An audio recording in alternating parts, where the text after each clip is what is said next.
திருவள்ளூர் மாவட்டம் மீஞ்சுரை அடுத்த நந்தியம்பாக்கம் ஊராட்சியில் உள்ளது ராஜீவ்காந்தி நகர். இஸ்லாமியர்கள் அதிகம் வசிக்கும் இந்த பகுதியில் சுமார் 50க்கும் மேற்பட்ட திருநாய்கள் இருப்பதாக இங்கிருப்பவர்கள் புகார் அளிக்கின்றனர். இதன் காரணமாக குழந்தைகள் வெளியே விளையாட முடியவில்லை என்றும் தனியாக குழந்தைகளை தெருக்களில் விட முடியவில்லை என்றும் அவர்கள் குற்றம் சாட்டுகின்றனர். மேலும் ஒரு பெண் குழந்தையை சமீபத்தில் அந்த பகுதியில் உள்ள தெருநாய்கள் மோசமான முறையில் கடித்ததாகவும் அதனால் பாதிக்கப்பட்ட அந்த குழந்தை அரசு மருத்துவமனைக்கு மேல் சிகிச்சைக்காக அனுப்பி வைக்கப்பட்டுள்ளது என்றும் அவர்கள் தெரிவித்துள்ளனர்.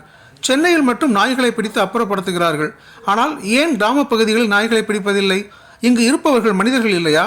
எங்களுக்கு பாதுகாப்பு இல்லையா என்று இந்த பகுதி இஸ்லாமிய பெண்கள் கேள்வி எழுப்புகின்றனர்.